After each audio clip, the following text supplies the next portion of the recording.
Oh,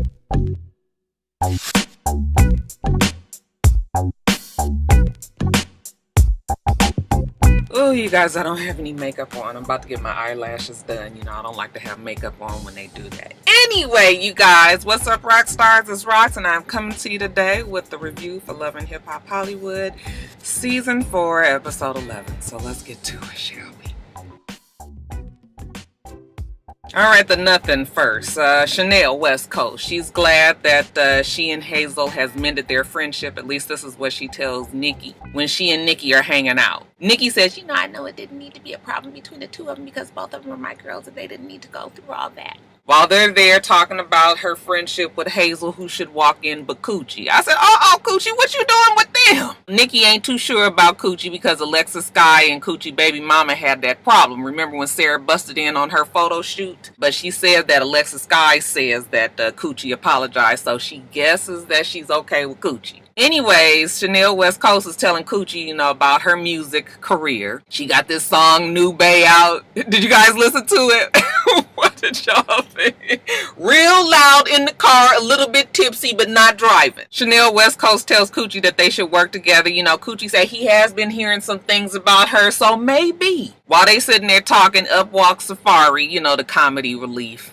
This all was very unnecessary. Now I just feel like they just putting shit on the screen just to fill the time. But I guess they're going to try to sell off this flirting, casual, some sort of relationship attraction between Coochie and Chanel West Coast, please. Not that Chanel West Coast is even all of that, but Coochie couldn't pull Chanel on even his best day. That girl wouldn't give him the time of day if they wasn't on this damn show. Anyway, Chanel and Nikki go on a double date with Safari and Coochie. Really, Nikki and Safari are there for no reason. I was surprised to see Nikki in regular clothes. I had no idea that she could actually fit some jeans. I'm supposing they Fashion Nova. That's probably the only jean fit that would fit that body. But anyway, they're there, I guess, as the little icebreaker between Chanel West Coast and Coochie. They walk off to the side and Coochie and West Coast is chopping it up. Okay, Nikki over there, she concerned, he's a little bit too hood for my girl. A little bit?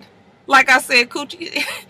It will never go down, but okay, Mona, if you say so, I guess. But whatever, Chanel is telling Coochie about her run-in with Diamonds and Pearls and how he tried to read her about her rap career and all that. Coochie don't really care. Okay, Coochie want to get in them jeans. He said, what's happening in Texas? Did the nigga say my dick? Listen. I listened to that 2 or 3 times and I said, what is he saying? She was like, everything's bigger in Texas. He was just like, yeah. I was just like, are you really just going to be talking about your dick at the damn bowling alley with this girl that you just met and you don't really... Charlie mess. But anyway, they giggling, they flirting. Like I said, a few minutes of nothing. Now, Brooke and Booby... they go on a picnic, baby. But you know what? They don't have the time to be sitting down on those sands. Oh, no. We at the beach. But we gonna have our picnic on a bench. You motherfuckers did put the damn blanket on the bench and everything. I said, oh, okay. I guess this little boo-boo's chance of being all romantical and whatnots. Brooke is just like, oh, is this how you got all, hoozily? Why is it that she just standing so hard for you? I mean, what do she have on you? And, Lil Boo Boo say they was just friends and she the one that's taking it there and they never went there. He can be friends with people and it never go any further than that. Brooke says, well, you know what? Like right now, look. Oh, Hoozle is up here cyberbullying me. And every time I look around, she on my damn Instagram, on my damn Twitter, all my social media accounts talking about, I'm broke Valentine. Booby don't want to talk about Hazel Lee because he want to figure they shit out. What exactly are they doing? I'm going to tell you what you're doing, baby. You are feeding this girl's ego by giving her the attention that she so clearly needs. Okay, all the while she's still in love with Marcus, Mr. Life partner / soulmate. But Booby don't see it. Okay, so Booby wants to try to narrow this down to just them two. And he says, why don't we hang out tonight? Well, she can't hang out tonight. She got her babies. He said, well, why don't we go to Catalina Island? I said, oh, shit. Mona about to fuck up the island as well. Y'all don't take that bullshit down there. Catalina is nice and quaint and quiet. They got golf carts and, white folks and people just enjoying their bed and breakfast. And here come the hood boogery annex. But you know what? Brooke says, okay. Catalina Island sounds like fun. For those of you who don't know, Catalina Island is right off the coast of San Diego. Now, later on, we see Lil Boo Boo. He shot. I was calling that grown ass man Lil Boo Boo. We see Booby, but fuck, Booby ain't no better. What is the nigga real name, y'all? Daniel. We see Daniel and Keisha out shopping for the baby. You know, Keisha asked him what's up with his love life, and he's saying how he trying to make it serious. You know, he trying to take it there. It's just been a little bit of work. He not sure if he ought to risk his friendship with this person, you know, for love. And Keisha says, well, why don't you just take it slow? Isn't Keisha pretty? I was looking at her on that scene yesterday, and I was like, that girl is beautiful. Just skin, just perfect, and she is a pretty girl anyway. Lil Boo Boo say sometimes you just got to blow caution to the wind and jump right in, you know, head first, because he is ready for something real. And Keisha says, oh, okay, well, you know, what's her name? And he says, Brooke.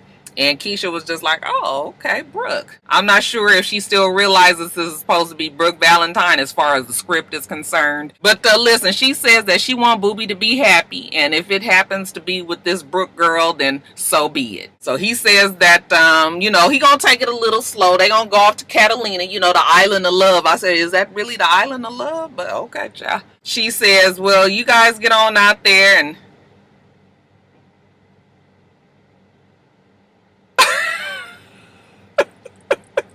this man was like, is my car running? He actually checked the hood and everything. I'm sitting right here looking at him, and he looking at me like, what are you doing? Yeah, baby, the car is running. Thank you. Don't you see me in this back seat? Anyway, what was I saying? She says that you guys get on out there and enjoy your time because you deserve it. Now, in the meantime, Marcus tells us that he ain't worrying about Brooke right now. Okay, right now he's in the studio and all he is concerned about is his music. Okay, and Bridget is singing the song that he actually wrote for Brooke. And Bridget sounds really good. So, you know what? That's what he on right now. Bridget comes out and she says, you know, she thanks him for this music and everything. And she even thankful that James set all this up. However, she don't need James to be her manager. She needs James to be her life partner / soulmate. It's entirely too much on their relationship. This poor little man is so confused with what's going on in life right now. Marcus says, well, enough about that. Did you go see Lil Boo Boo in his little concert, his one song extraordinaire debut that he had? And she says, I did. And Hazel Lee was there and your girl Brooke was there, and they was fighting over the nigga, and I couldn't understand what they was fighting over. Brooke was riding hard for Lil Booby. You know, I told her that I'm always gonna ride hard for Marcus. And Marcus was like, damn, is it like that? Okay, Brooke calling me and wanting to, you know, I thought we was gonna fix this shit, okay? He pulled out the Zell's engagement ring and he was like, look, I was, you know, I had to put $3,200 down and got that ring and everything. And she was just like, oh, I am so sorry. You know, he was just like, but that's okay. You know I need to take it back, but I just can't do it. Every time I go there, they be like, you can't get a refund. He didn't say that. She was just like, well, look, Brooke is messing up a good thing, but maybe you need to just hold off a little longer, hold on to the Zell's ring. Now we see Brooke, she's being supportive of Miss Diddy LA. And every now and then Mona whip out Miss Diddy LA when she need to have somebody official on the damn show. Okay. And Brooke says that contrary to what Hoozle Lee says, Miss Diddy LA runs LA. So yeah, she's there. She's supporting her at this party. And she starts telling Miss Diddy about her problems with Booby and Marcus and how she's so confused and she don't know what to do. And Miss Diddy says, girl, listen, I invited Marcus. And she was like, you did? Why'd you do that? I'm not ready right now. She was like, because you know what? Enough with the bullshit now. You guys need to fix this. This is ridiculous. So we see Marcus, all right, and him and James is talking. And, you know, Marcus is trying to lay some shit on him about, you know, how serious the music business is or something. I don't know. I couldn't even pay attention. But Miss Diddy takes Brooke over there and Brooke tries to interrupt. You know, Marcus was like, nope, I'm sitting here, I'm talking to James, I don't want to talk to you right now. Okay, James not trying to be in the middle of it. So he was just like, oh, no, I'm gonna let y'all talk and I'm gonna get on somewhere. So James gets up and Brooke is like, thank you. So she sits on down. Brooke tells him, listen, I apologize for the way that I handled you. I could have probably did things a little differently. And Marcus was like, listen, I I had Jade and I put that bitch on the back burner because I wanted you to be number one. And she was like, I don't want to be number one, nigga. I want to be the only one. Why don't you understand that? Marcus is so damn indignant, like he ain't fucked around with the other girl for 12 years. Now, we ain't seen hide nor hair the damn bookkeeper no more. But all of a sudden, he's so upset with the shit that Brooke did. Even though Brooke is tripping, Marcus is really having some selected amnesia on the bullshit that he pulled as well. He was just like, look, you all running up behind that nigga Lil Boo Boo and leaving with him from his one song concert that he had the other night. And she was just like, oh, who told you that, Bridget? And he was just like, yeah, she did. Oh, was she not supposed to tell me? I'm thinking to myself like, Brooke, did you really think that Bridget wasn't gonna say nothing? Y'all don't even fucking like each other, trying to pull off these damn scenes with each other, acting like y'all friends. It's clear that you don't like her and she don't like you. Of course she stabbed you in the back. She says, listen, I don't know what to do. This show got me acting all kind of foolish and crazy. Mona told me to say one thing and then I say it and then it'd be all backfiring on me. And I love you and I'm all out of character and I don't know what to do with her pretty little self crying. That Brooke is also very beautiful. They have a really beautiful cast. Half of the cast is real beautiful and then the other half is ugly. I won't say ugly, but they done just had so much fucking surgery on their face and body that, it done changed shit up a little bit. Here go this man again. He is just really trying to figure it out. Do you see me in the car? Hi. He's still in the way. Y'all want to see him? Can you guys see the man walking?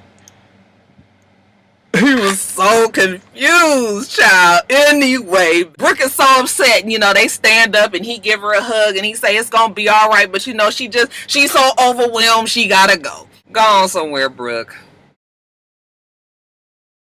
Now we see Hazel Lee and Alexis Sky, okay? Hazel Lee says she's got to find her center. So she and Alexis Sky go to the spa, to get their JJs tightened up. Okay, that's the new thing everybody's doing, sitting on the pot and steaming your damn coochie up. They start talking about the drama with the Masika and the Moniz and the Lyrica and the this and the that. And you know what? Alexis Sky says she's over the drama. Surprise, surprise. So Hazel says, okay. She starts up on something else. She talking about Rose and how her mama didn't like Rose Burgundy, so now she got to put the nigga on the back burner because mama don't approve. Alexis was like, oh, well shit, if you gonna be single like that, then why don't you come with me to the gay club with Zell? He invited me out and shit, I like to swing both ways when Mona's paying me enough.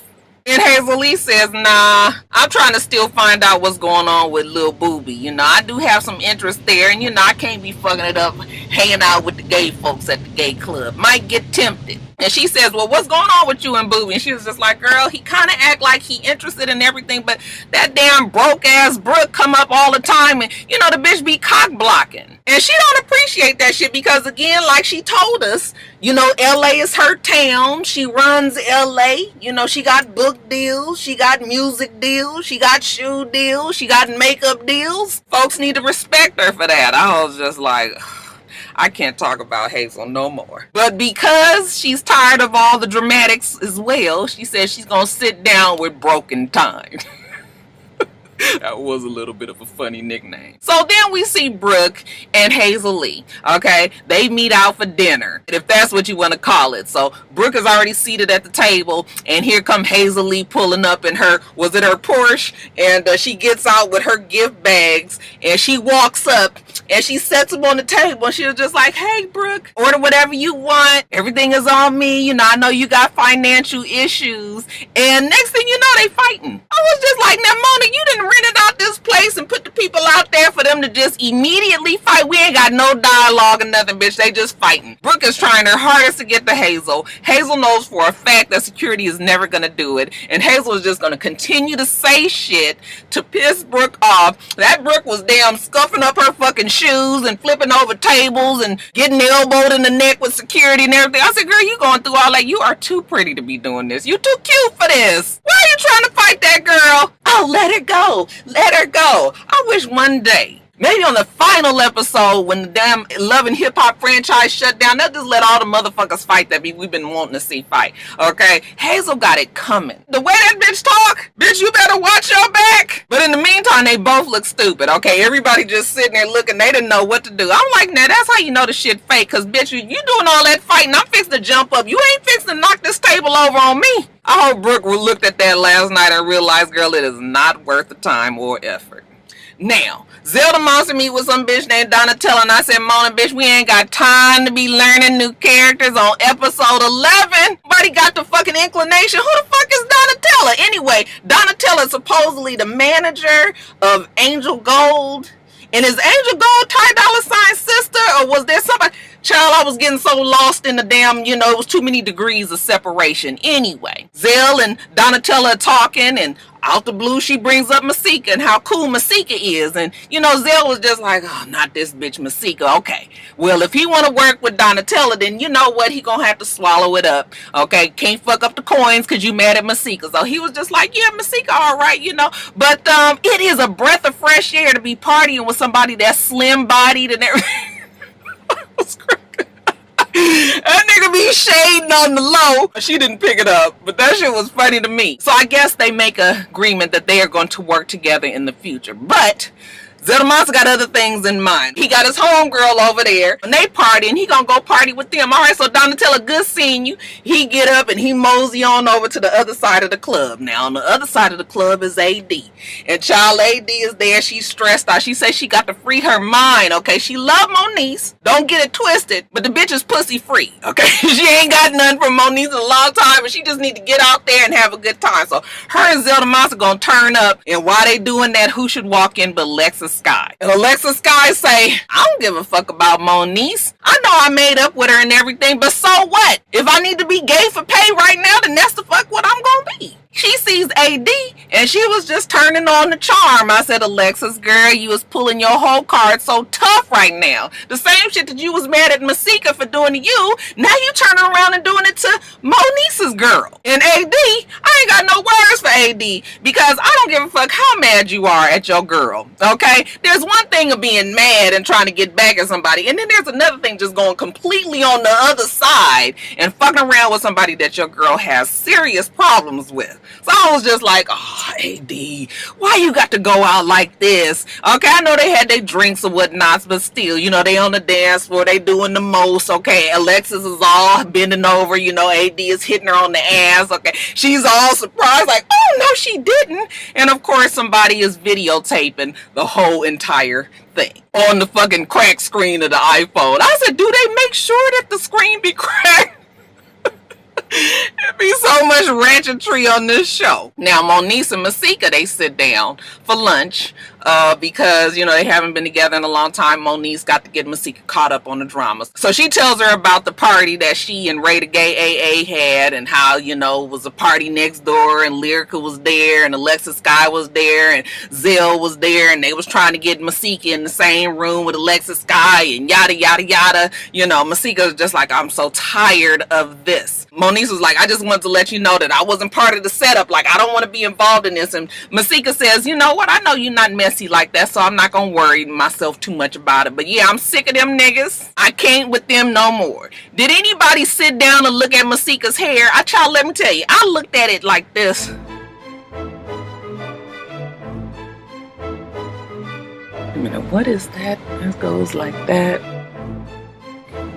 Carry the one. I was studying real hard. I shit is fucked up. You know what it looked like? It looked like when you used to go over your auntie house and her living room used to be just decked out and that bitch had them damn curtains that went across like this. Auntie Marla sat down at JCPenney with the catalog department, was like, okay, I want these curtains right here. Make sure that they black. Who told her to pull like all that is not baby hair. When you got thick ass looking like frosting from a cake coming down around like this, I said, Masika, why are you doing this?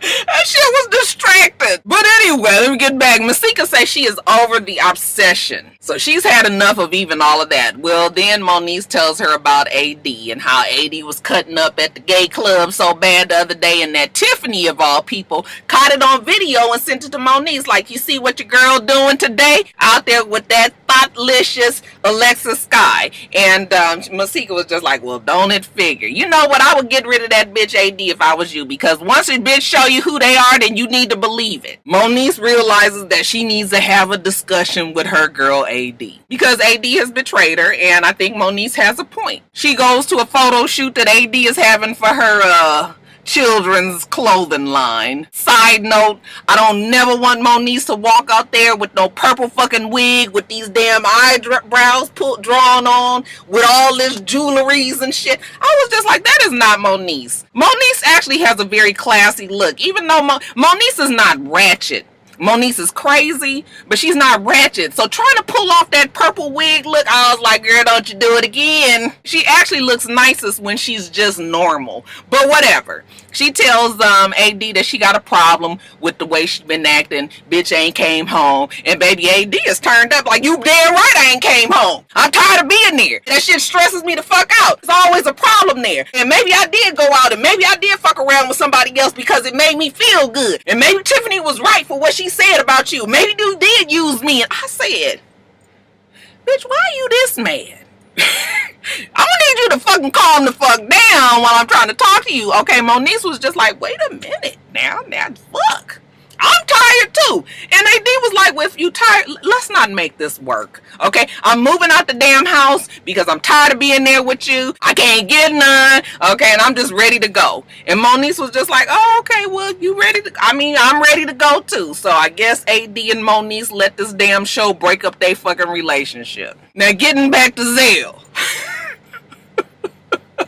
So Zell is at this styling thing he's having for Miss Angel Gold. You know, he done pulled out the little shirt, the little chain link shirt that he wanted Angel Gold to wear. And while he's talking to her, in walks Donatella and Masika. Now, for the life of me, I obviously missed something. I didn't understand why Masika was there at all. But I guess because Donatella mentioned that Masika was cool. Like, did I miss that part? Anyway, if I did, Masika walks in with Donatella. Okay, and Donatella was like, Zell, you don't check your text messages, you don't check your answer machine, like you don't listen to me telling you that we didn't need you today. I got another stylist here and everything. And he was like, well, that's all right. I mean, you know, it wasn't like I was charging. This was free of charge because, you know, ain't nobody got no budget. Angel Gold was like, oh. And she was just like, of course there's a budget. Masika was just like, you got your nerve talking about budget when you was out there forging checks. And he was just like, bitch, don't even start it with me because you was forging fake friendships with Rated Gay AA. You fat motherfuckers look like the Fat Boys reunion.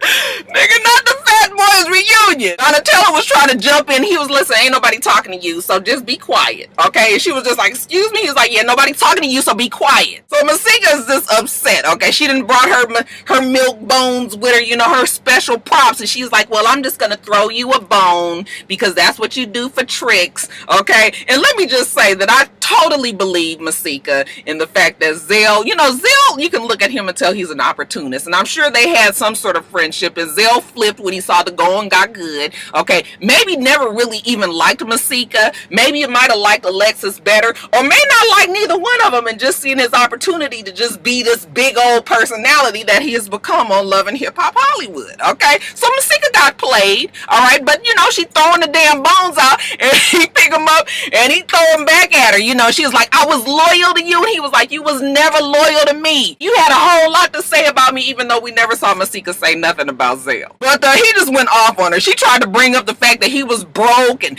that he was sleeping on somebody's couch, and he was like, yeah, I was sleeping on somebody's couch, but bitch, you was broke too, okay? Remember you was on Section 8, you was only paying $400 for rent. She was just like, I never was on Section 8, but she could never even get her words out. And shout out to the rock stars that really did let me know all that was being said in that fight last night, because it was so much going on. He was going on and on and on. That nigga sat in the chair and he said, Masika Kalisha miss fuck for a feature. Masika Kalisha miss fuck for a feature. I said, oh! And everybody there in the background was looking like, oh shit.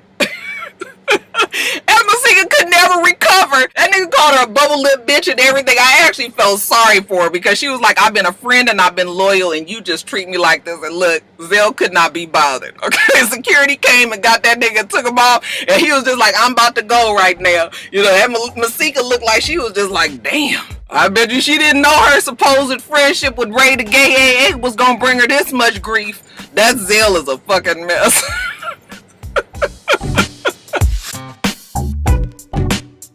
Alright, you guys, let me get off of here. Make sure that you rate, comment, and subscribe to the channel. I'm itsrox. The channel is for itsrox. Everything else I do be in the bottom bar. Alright. So I hope that you have a wonderful, wonderful rest of your day. I plan on doing the same. Till next time, rock stars. Bye.